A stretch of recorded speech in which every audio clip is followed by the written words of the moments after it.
Students, आज हम करने जा रहे हैं question number 1.4 exercise real number class 10th. This is the last question in this chapter. देखिए क्या है, कह रहा है क्वेश्चन.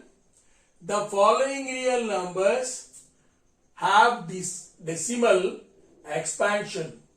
ये पूरे क्या है, रियल नंबर्स है. ये डेसिमल एक्सपेंशन है. Decimal expansion, decimal expansion.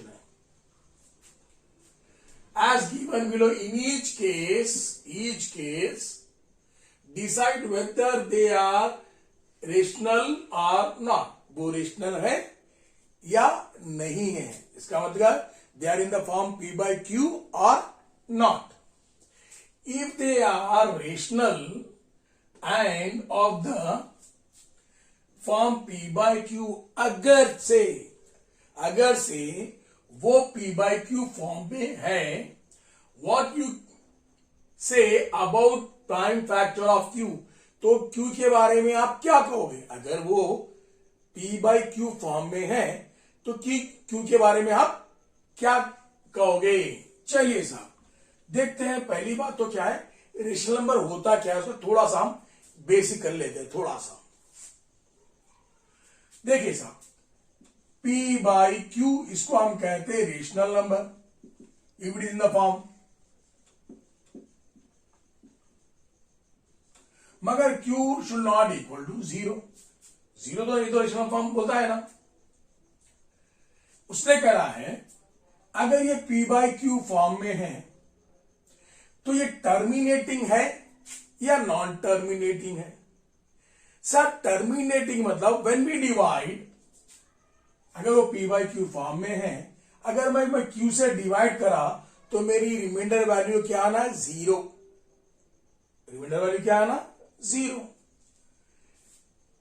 अब यहां रिमाइंडर वैल्यू 0 आना, राइट सर, q की वैल्यू नहीं. अब देखिए, चलो इसके ऊपर एक क्वेश्चन करते हैं sir. Terminating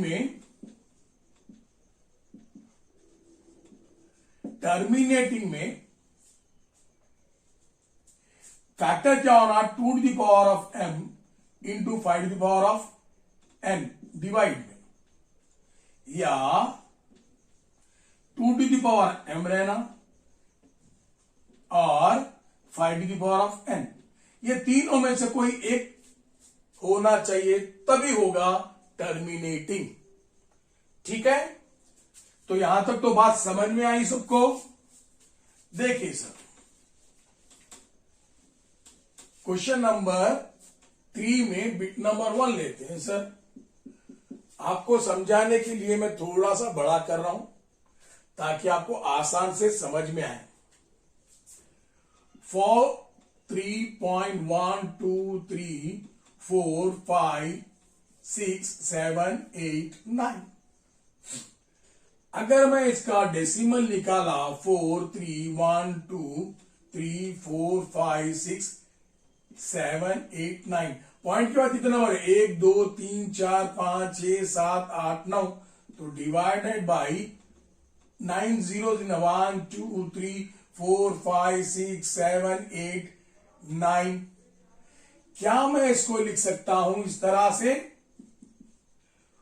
4 3 1 2 3 4 5 6 7 8 9 10 to the power 9 लिख सकता हूं ना. 9 zeros है तो 9 लिखा. प्रीवियस क्वेश्चन भी सेम है. देखिए सर, ये तो एज इट इज रहेगा. इसको मैं लिख सकता हूं 2 into 5 whole to the power of 9. ये तो एज इट इज है. इसका मतलब क्या है? 2 to the power of 9 into 5 to the power of 9. तो अगर ये फॉर्म में रहा डिवीजन में तो हम क्या कहते हैं इसको? रेशनल नंबर है. और टर्मिनेटिंग, क्या बोलेंगे इसको? टर्मिनेटिंग है. रेशनल नंबर है. क्या है साहब? रेशनल नंबर है. What is this one sir? Rational number. What is q here is? This one is Q is 2 to the power of 9 into 5 to the power of 9। वही तो पूछा हमने। प्राइम फैक्टर क्यू क्या है, Q का क्या है 2 to the power of 9 into 5 to the power of 9। Bit number 2,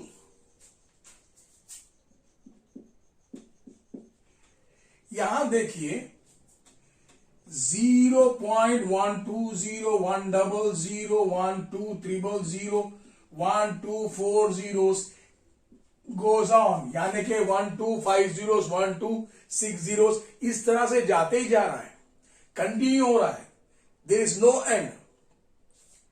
तो यह ना रिपीट हो रहा है 120 120 120 तो नहीं है, तो यह 120 1200 12300 ये जो है सेम नंबर रिपीट नहीं हो रहा और कंटिन्यू जा रहा है। कहां तक जाएगा नहीं मालूम सर। तो इसको हम बोलेंगे, अगर ये कंटिन्यू डायलॉग जब कभी आता है तो आप ये समझ लीजिए ये नॉन टर्मिनेटिंग है।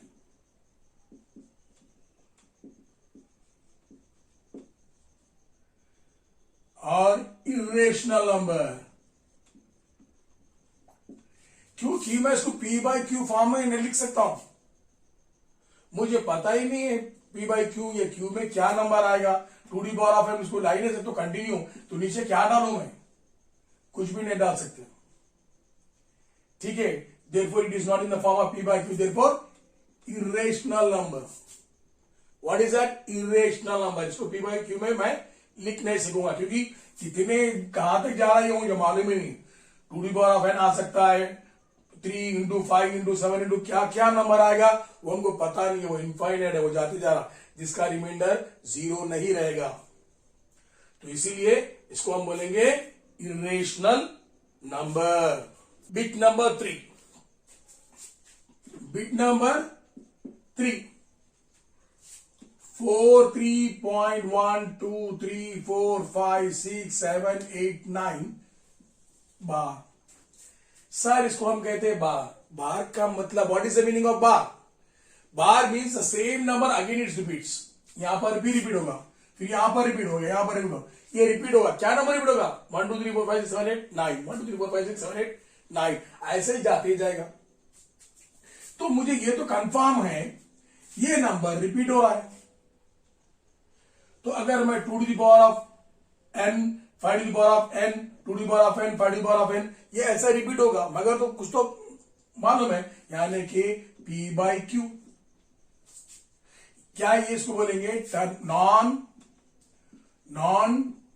Terminating,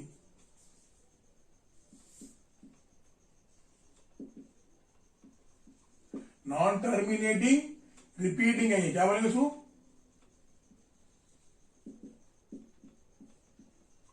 non terminating repeating. Non terminating repeating is also p by q, therefore rational number.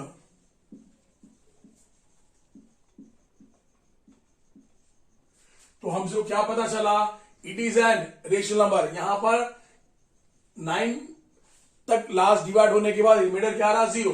तो ये मेरा हो गया क्या है? टर्मिनेटिंग और रेशनल नंबर है। ये क्या है? Non terminating. नॉन टर्मिनेटिंग क्या होता है? Irrational number. ये क्या है? नॉन टर्मिनेटिंग बट क्या ये? बार repeating. That is the answer sir.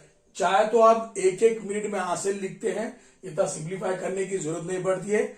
Just you have to write terminating, non terminating and non terminating repeating. ठीक है। सो यहां पर मेरा चैप्टर फिनिश हो गया है। जब तक कि आपको समझ में नहीं आता तब तक कि आप उसको रिवाइज करते जाइए, रिवाइज करते जाइए। इजी चैप्टर है, आपको आसान से आ जाएगा और मार्क्स स्कोरिंग आराम से कर सकते हैं आप।